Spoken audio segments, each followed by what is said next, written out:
News 18 India. तो बिहार में NDA सरकार की वापसी पर उत्तर प्रदेश के सीएम योगी आदित्यनाथ ने भी बधाई दी है। सोशल मीडिया प्लेटफॉर्म एक्स पर उन्होंने बधाई देते हुए लिखा कि नीतीश जी को बिहार के सीएम सम्राट चौधरी और विजय सिन्हा को डिप्टी सीएम की शपथ लेने पर हार्दिक बधाई। पूर्ण विश्वास है कि बिहार में बनी डबल इंजन की सरकार आदरणीय प्रधानमंत्री के मार्गदर्शन में राज्य में सेवा, सुशासन और विकास के उत्कृष्ट मानक स्थापित करेगी। ये सीएम योगी आदित्यनाथ की तरफ से ट्वीट किया गया। तो देखिए, एक तरफ सरकार बन गई है, दूसरी तरफ नई सरकार के गठन के साथ ही तेजस्वी यादव नीतीश कुमार पर जमकर बरसे और नीतीश कुमार पर बिहार की जनता और गठबंधन के साथियों के साथ धोखा करने का आरोप लगाया। इसके साथ ही उन्होंने अपनी सरकार की उपलब्धियां गिनवाई और जेडीयू के इसी साल खत्म होने का दावा तक कर दिया। अभी खेल शुरू हुई है, अभी खेल बाकी है और मैं जो कहता हूँ वो करता हूँ। और आप लिख के ले लीजिए, जनता दल यूनाइटेड जो पार्टी है 2024 में ही खत्म हो जाएगी, ये निश्चित रूप से लिख लीजिए। ये 17 महीने में जो काम हुआ है, ऐतिहासिक काम हुआ है, जो आज तक पूरे देश में नहीं हुआ है।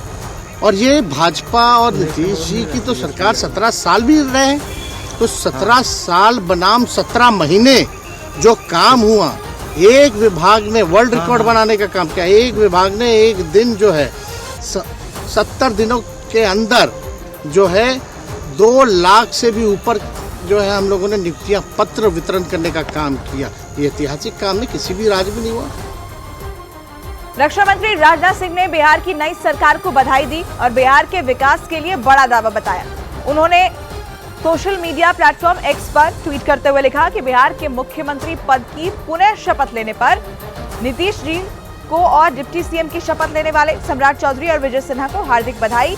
ये नई टीम बिहार में विकास और जन कल्याण का नया अध्याय प्रारंभ करे, इसके लिए सभी को मेरी शुभकामनाएं।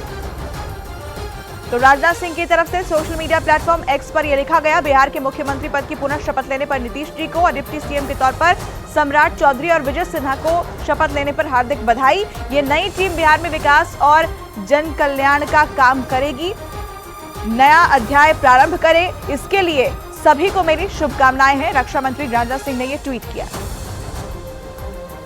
तो जेडीयू के निकलते ही इंडी गठबंधन में बड़ी फूट पड़ गई है। हालांकि लगातार कोशिशें जारी है कि किस तरीके से इसे एक बार कवर अप किया जा सके, लेकिन शरद पवार मल्लिकार्जुन खड़गे ने नीतीश कुमार पर तंज कसा। उन्होंने साफ तौर पर कहा कि गठबंधन को उन्होंने अंधेरे में रखा।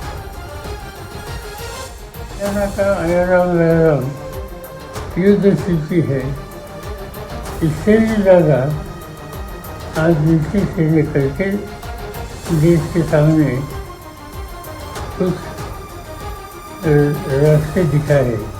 इंडिया गठबंधन तोड़ने के लिए कोशिश पहले से चली थी, ये आज उजागर हो गया।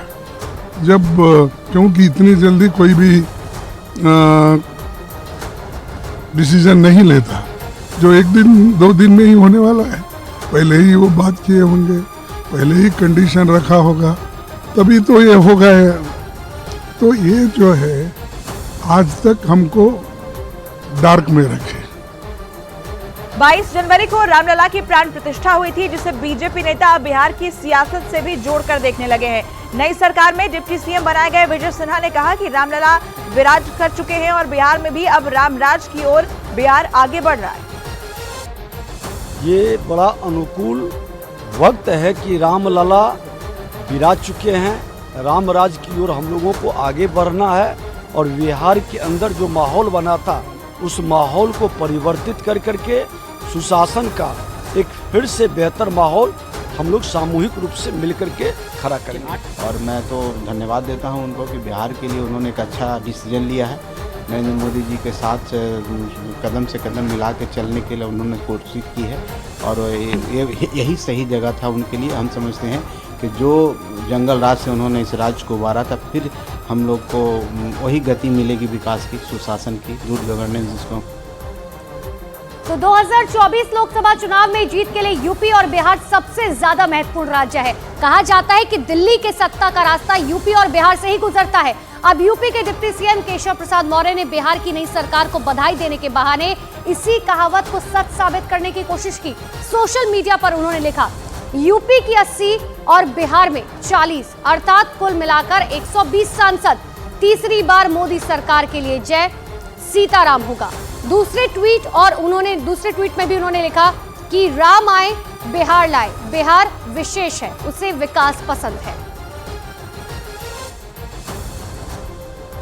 तो बिहार में सियासी उठापटक के बीच जबरदस्त बयानबाजी भी जारी है। एनडीए के नेता तेजस्वी यादव पर सियासी हमला जारी रखे हुए हैं, तो आरजेडी भी उस पर पलटवार कर रही है। अब तेजस्वी जी अपनी चिंता करें, खेला क्या बाकी है। आज उनके घर में चूल्हा नहीं जला होगा, यही खेला बाकी है। बाकी बिहार के लिए बहुत अच्छा है। 100% 40 में 40 सीट एनडीए जीतेगा प्रधानमंत्री जी के नेतृत्व में, इसमें कहीं कोई कंफ्यूजन नहीं। आप ये जान लीजिए, कोई ध्वस्त नहीं हुआ है। नौजवानों के आइकॉन तेजस्वी प्रसाद यादव हैं और आदरणीय लालू प्रसाद यादव जो सामाजिक न्याय के प्रौढ़ा हैं और महागठबंधन के सारे नेता हैं, ये सब हम लोग ध्वस्त कर देंगे इस बार एनडीए को बिहार में, और देश में एनडीए से सरकार को विदा करने का काम करेंगे। हम लोगों ने वादा किया है कि बीजेपी भगाओ देश बचाओ का नारा दिया है, वो नारा बरकरार रहेगा। और आइए अब आपको बिहार की नई सरकार में कौन कौन से चेहरे शामिल हुए, सबसे पहले आपको वो बताते हैं। देखिए, नीतीश कुमार ने 9वीं बार सीएम पद की शपथ ली है। इतना ही नहीं, बिहार बीजेपी के अध्यक्ष सम्राट चौधरी डिप्टी सीएम बनाए गए। पूर्व विधानसभा स्पीकर और वरिष्ठ बीजेपी नेता विजय सिन्हा भी डिप्टी सीएम बनाए गए। इसके अलावा बिहार बीजेपी के वरिष्ठ नेता और गया से विधायक प्रेम कुमार को मंत्री बनाए गए, जिनकी तस्वीरें आप देख रहे हैं यहाँ पर।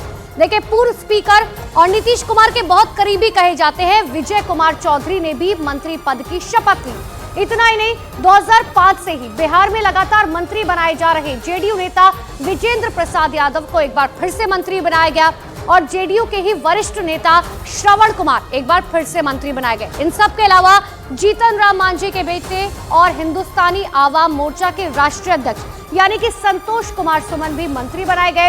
इसके अलावा हैरानी जब हर किसी को हुई, वो थी निर्दलीय विधायक सुमित कुमार सिंह पर, जिन्होंने एक बार फिर से मंत्री पद की शपथ ली।